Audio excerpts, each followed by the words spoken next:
आपसे, हाँ बिल्कुल सही सुन रहे हैं, आपसे एक सीधा सवाल पूछना चाहती हूँ। क्या आप प्रॉपर्टी सिर्फ लेना चाहते हैं या रियल स्टेट से रियल वेल्थ कमाना चाहते हैं? अब आप सोच रहे हैं कि मैं ऐसी बात क्यों कर रही हूँ। तो मैं ये इसलिए कह रही हूँ आपसे क्योंकि मैंने ये पर्सनली देखा है, कुछ लोग बहुत सालों तक प्रॉपर्टी होल्ड करते हैं। ये मैंने अपने आंखों से कई केस स्टडीज देखी हुई है। 10 ईयर 50 ईयर्स तक आपकी प्रॉपर्टी होल्ड है, फिर भी इन्वेस्टमेंट का कोई रिटर्न्स नहीं है या एवरेज रिटर्न्स है। लेकिन वहीं पे कुछ लोग सिर्फ 4 to 5 ईयर्स में मैक्सिमम अपनी प्रॉपर्टी की वैल्यू 2x से 3x में कन्वर्ट कर लेते हैं। आखिर दोनों ही प्रॉपर्टी ले रहे हैं, तो फिर ऐसा दोनों में क्या डिफरेंस है? दोनों ऐसी क्या डिसीजन लेने में डिफरेंस करते हैं जिससे दोनों की रिजल्ट आपको अलग मिलती है? तो इसका सिर्फ एक ही डिफरेंस है, राइट नॉलेज और उसे राइट प्लेस पे एग्जीक्यूट करना। तो आज मैं आपके साथ मिलकर राइट नॉलेज रियल एस्टेट की शेयर करेंगे, जिससे आप एक आम आदमी से, एक आम प्रॉपर्टी लेने से आप रियल एस्टेट के मास्टरमाइंड, रियल एस्टेट के इन्वेस्टर बन जाएंगे। तो नमस्कार, मैं हूं Sneha Antariksh Pandey, the founder and the CEO of the company Snehansh property private limited. और इस कंपनी को आप ही लोगों ने इतना प्यार देके इतना बड़ा बनाया, जो आज बन चुकी है पालघर में only the number 1 real estate trusted company. क्योंकि हमारा यूट्यूब चैनल मोस्ट व्यू करने वाला यूट्यूब चैनल बन चुका है पूरे पालघर डिस्ट्रिक्ट में। इसके लिए मैं आपको तहे दिल से धन्यवाद करती हूँ। तो चलिए हम अपने टॉपिक पे रिटर्न आते हैं। रियल एस्टेट का एक बेसिक रूल है, या अगले भाषा में बोलूँ तो जो गेम चेंजर होता है हमेशा, वो है डिमांड और सप्लाई का।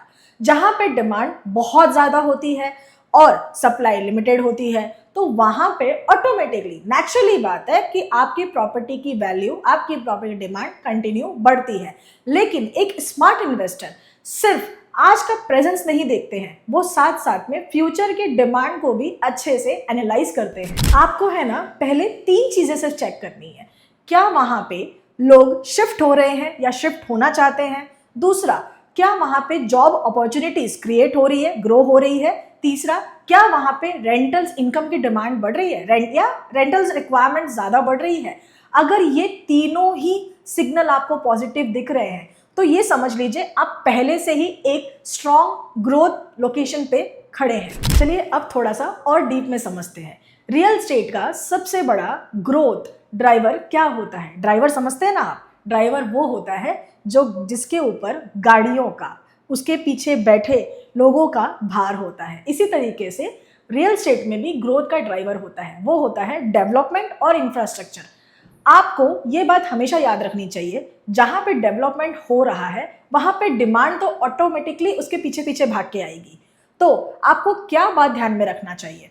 आपको देखना चाहिए कि जहां पे हाईवे या एक्सप्रेसवे की अनाउंसमेंट हो चुकी है या काम चालू हो चुका है।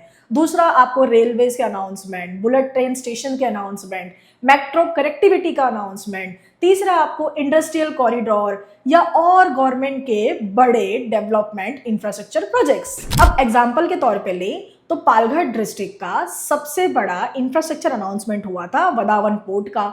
उसके अलावा इंडिया का फर्स्ट बुलेट ट्रेन स्टेशन, उसके अलावा भी अगर मैं बात करूं तो मुंबई एक्सप्रेस हाईवे, इसी तरीके से और भी सारे अनाउंसमेंट्स हैं।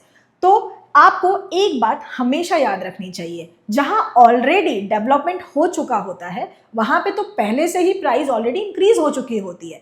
इसलिए एक स्मार्ट इन्वेस्टर जो होते हैं वो सिर्फ आज के ऊपर या आज के करंट रियलिटी पे काम नहीं करते, वो फ्यूचर का इन्वेस्टमेंट पोटेंशियल देखते हैं, ग्रोथ पोटेंशियल देखते हैं, फिर जाके वो इन्वेस्ट करते हैं। वो अर्ली इन्वेस्टर बनते हैं, तब जाके वो 4 से 5 सालों में अच्छा प्रॉफिट गेन कर पाते हैं। बहुत लोग सिर्फ सिटी देखकर इन्वेस्टमेंट कर लेते हैं, लेकिन एक रियल एक्सपर्ट क्या फोकस करते हैं आप जानते हैं? वो होता है माइक्रो लोकेशंस।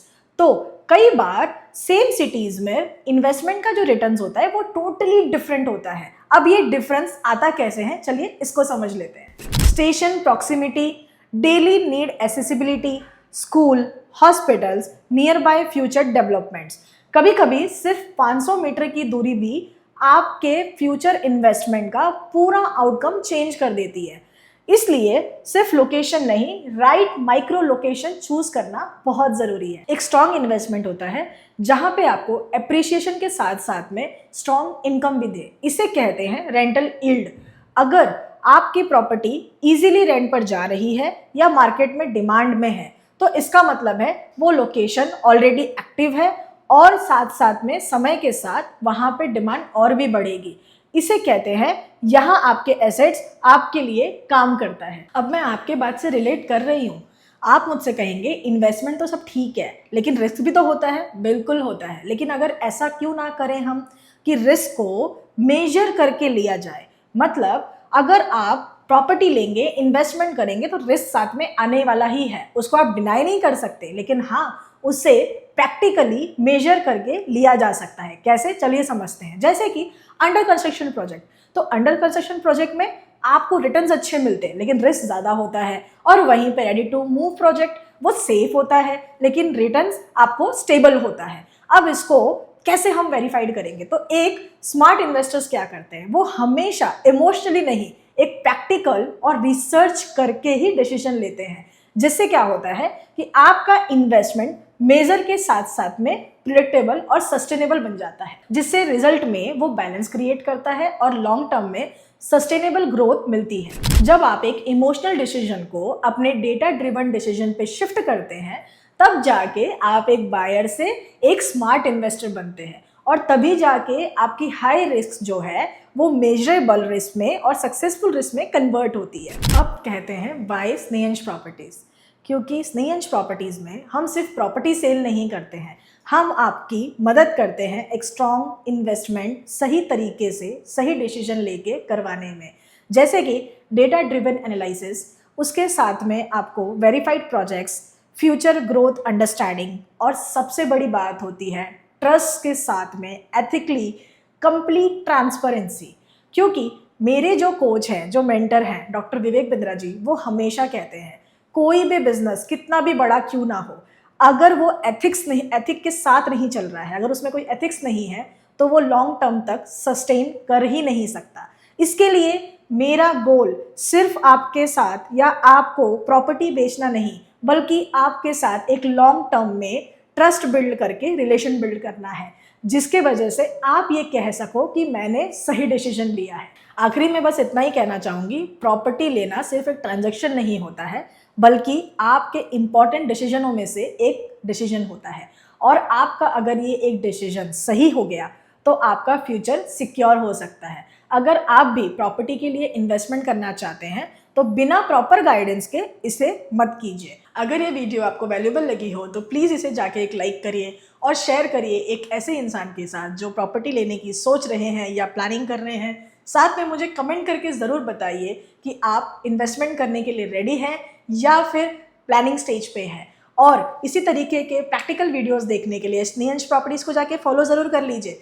तहे दिल से आपका मैं बहुत बहुत बहुत धन्यवाद करती हूँ कि आपने मेरी ये वीडियोस को देखा। हमारे चैनल को आप ऑलरेडी सब्सक्राइब कर चुके हैं, लाइक करते हैं, शेयर करते हैं और बहुत सारे प्यारे प्यारे अच्छे सजेशंस भी देते हैं और कमेंट भी करते हैं। इससे हमें मोटिवेशन मिलता है और हिम्मत मिलती है कि हम आप लोगों के लिए इसी तरीके के और वीडियोज़ लाते रहें। मिलते हैं नेक्स्ट वीडियो में। Thank you. राधे राधे।